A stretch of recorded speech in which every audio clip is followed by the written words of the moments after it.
Hello, welcome to Limit Studios, where we talk anything and everything entertainment. I'm, of course, Limit himself, Zeke Lamone, and this is my review for Friday Night SmackDown of October 25th, 2024. But before we get into that, let's get the housekeeping out of the way. Sorry, I'm to leave a like, comment below, let me know your thoughts on this week's episode of SmackDown. And, of course, hit that subscribe button as it helps me grow into my YouTube career. I would greatly appreciate it. Now, all that out of the way, let's get into the review, shall we? So, this episode of SmackDown was absolutely top tier. Dare I say, one of the best ones of the year. Just from minute 1 to minute 90, no, not 90, 120, it was absolutely stellar throughout. And it was like part pre-taped, right? Like, I think they started their show about 15 minutes early since they were going to do 2 episodes of SmackDown back to back, since they are heading over to Saudi next week, since next week is Crown Jewel. And the main thing that they did with this episode of SmackDown is that they really made Crown Jewel feel important. Because if you've been following me during this arc, if you will, is that Crown Jewel has just felt like filler. And these Crown Jewel Championship matches just really feel like, filler matches. It's like, okay, this is just something to get through and to get passed by. And for the most part, they still do. I mean, God, I love Cody and Gunther, and they gave everything they had. I like the war of words that they were doing, and I just kind of wish, it was more about bragging rights than winning this title. Like, I honestly think, hell, do the champion versus champion match. Absolutely. I don't know if we necessarily need this Crown Jewel Championship. It could just been like, hey, at Crown Jewel, we want to see, you can make the Crown Jewel Championship like a metaphor. It's like, who is truly the Crown Jewel of WWE? Who is the real main title? Now, I know you never want to put one of your other titles as a secondary title, so make this Crown Jewel Championship. Like, if this was just truly about bragging rights, where, it was like those SmackDown versus Raw days, where as Survivor Series, we're just about like, hey, I'm the better champion than you. I am the man. You are just the second fiddle. Just because you're on the second show, that's why you're the best. Kind of like how Roman's going, you'll be a great number 2, but I am the one. And if the story was more about that than being like, yeah, this title is so important, I think I would be buying into this match more, and I would be enjoying the segments a lot more, because while Cody and Gunther were talking, again, it was a great segment overall. Overall, I think Gunther got the best of Cody, which I really thought I would have never seen. But the fact that, like, yeah, I'm going to win this title, I'm going to beat you, blah, blah, blah. I'm just like, man, I just can't get into it. But when they were just talking about, you're the secondary champion, I'm the main champion, you're doing this for the expectations of them, I'm doing this for the expectations of me. I'm trying to beat my expectations. That was such a good line by Gunther, by the way. I butchered it. But when it was just about that, I was like, yeah, I sink my teeth into it a little bit more.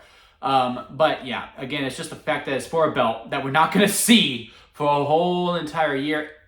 Maybe if it was just a trophy, like just a trophy. Here's the Crown Jewel trophy. You win this, and we'll do this every year, to see who is truly the real undisputed champion, if you will. But yeah, that's the only thing. That's legitimately the only thing that's just irking me about these Crown Jewel title matches. But now that it's slowly transitioning to, it's about bragging rights and just trying to prove that you are the main champion. If we could just focus it on that for these last couple weeks, then by all means, I'm all for it. But God, again, WWE's trying, and I respect it, and hell, I'm trying to care as well. But every time they just show these 2 security guards with white gloves opening the title, I'm like, ooh, I'm just like, I don't care. I really just do not care. But yeah, I'm still looking forward to Gunther versus Cody. I just wish it was for something else, or you just take that belt away and that it was just about bragging rights. Now, after that, again, it was a good segment. We also had some other good things too. Game 7 was also on here. And we all knew this was going to happen, right? It was going to not finish. I don't think this is truly the end of the Andrade versus Carmelo feud. I mean, hell, even the video package that they put on earlier was like kind of half-assed. Like, it wasn't one of their best video packages that they put on. I don't care if it's for TV. The video production for WWE is top-notch. So once they did that, I was like, okay, yeah, we're going to do this crappy finish. Let's just call it what it is. We'll do the triple threat, and then after that, we'll get the proper Game 7 where, we do get the affirmative winner, which I do think it will be Carmelo Hayes, who finally gets his win clean. But yeah, they had the match. It was good for what it was. LA Knight was too involved. It was, a double DQ or a no contest match. He goes out. I like the new belt that LA Knight has. I didn't see a lot of people talking about it online, which was kind of weird to me. Maybe he had it last week and I just didn't notice it, but I liked all the LA around the US title. Really makes it pop a little bit more. Gets it back, and Miguel's like, what the hell was that? Now you get them both at Crown Jewel in a triple threat match. I'm like, okay, US title is going to be defended on a PLE. I'm all for it. And then once that match was announced, because we get Orton and Kevin confirmed at the start of the show, I was like, well, there's our 5. And I was like, okay, there we go. We're good. I guess no Roman match at Crown Jewel. Maybe we'll have a talking segment or something, because I really don't expect him to not be there. But we didn't get no Roman segment announced for Crown Jewel either. And next week is the go-home show. And again, SmackDown was pre-taped, and I didn't hear about any spoilers because some spoilers got leaked to me about some of the segments. So I guess they're just full throttle to Survivor Series. But yeah, once that triple threat was announced, I was like, yep, there's our 5. Boom. Good to go. And it's over. And then the women's tag team match guy as well. I was like, wow, we're doing 6 matches at Crown Jewel. And I'm looking forward to it. And I'm really happy with what WWE has done with those women tag team belts. Like, it wasn't just myself. It was a lot of people saying, hey, let's give these titles some actual importance. Let's give them some significance. And, it was a long road. But those titles actually feel very important now. And now we have a fatal 4-way at Crown Jewel for these belts. I just hope to God, because again, the 5 matches of doom, right? Either that triple threat or this fatal 4-way may get bumped to the pre-show. And I hope to God that doesn't happen and we just get all 6 on the main card. You can't do 6. I'm part of the team that's like, hey, I think I like 7 or 8 per PLE, and maybe go 10 for the big shows until they get split to 2 nights. But hell, we'll gain 6. I'm all for it. And again, the story has been actually pretty decent. It's been on all 3 shows. I did find it funny how Ava, Adam, and Nick Aldis were all there. And they really thought of something, huh? They're like, yeah, y'all 3 been fighting. So, man, we just came up with this idea and we're going to do a fatal 4-way. I was like, well, I don't feel like you need 3 heads to figure that out. I feel like, one person could just say, hey, so they all kind of keep fighting each other. Fatal 4-way? Yep. All right, cool. Like, just the way they sold it. But yeah, looking forward to it. Story has been good. It's been present throughout all 3 shows. Those women's tag team titles feel important again. Really happy to see that. I just really hope it doesn't get bumped to the pre-show, or that triple threat match gets bumped to the pre-show.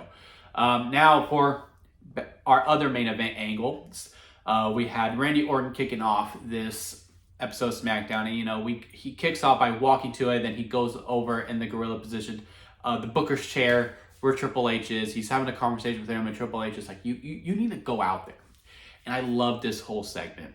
Orton coming out saying, look, Nick Aldis said it was out of his pay grade, so Triple H, get your ass out here and let's have a conversation about it. Then, him and Triple H go into it a little bit where he's like, look, I'm not protecting Kevin Owens from you. I'm protecting you from Kevin Owens, because now Kevin Owens was always about, business. He's the prize fighter, but now it's personal to him and he feels like you backstabbed him. And I've seen Kevin Owens with business. I am really scared to see Kevin Owens where it's personal. And I do think we do the squash at Crown Jewel. And you let Orton stay off until next year. And maybe you do Orton versus Cody at the Rumble. Because, it's pretty evident that 41 main event is going to be Rock versus Cody, or Rock versus Cody versus Roman, which I think I lean more towards the triple threat more than just the one-on-one match, where Rock's the clear heel, Cody's the clear face, and Roman can play both sides. He's just that cool, But yeah, they have that segment. My only problem with it that I would have liked that they just did a little tweak, because I like the spot where Orton goes over to the Booker's chair to talk to Triple H. And then Triple H says, hey, no, you get out there and you can see the frustration. Love that. And it's something new. We haven't done that before. All for it. He goes out there. If Randy Orton was going to call him out either way, don't go to the Booker's chair. Just walk out and say, hey, Triple H, Nick Aldis said is out of his pay grade, so I'm going to go to you directly. come on down. It would have been one thing if he went to the Booker's chair, he goes out, and, you know, Triple H was like, look, you, and, you know, the cameras pick it up, goes, look, you are not allowed to talk about Kevin Owens. He's not here. This is being dealt with internally. Now go out there. Don't do this again. The show has started. And then Randy Orton just keeps talking about it, where it forces Triple H to come on out. I think that would have been a better execution for me personally, because again, I'm all for, again, it was something completely different, where Orton goes to the Booker's chair. But it was just like, well, Orton, if you're going to call him out either way, just give him the surprise, you know, just be like, no, Triple H, I'm calling you out. Like, you know, I just don't feel like we need to add that in if you're going to call him out either way. But, you know, it is what it is. But again, overall, a great segment. Randy Orton performed one of his best promos of the year, probably one of his best promos of his whole entire career. Really loved everything that he stepped into it. And now we get the match at Crown Jewel. And again, if it was up to me, I think I'd do the squash. I would really sell it that, no, Kevin Owens is scary now. Kevin Owens is really, really scary, because now it's not just about the prize. It's not just business. It's personal. And he was scary when it was just about the prize.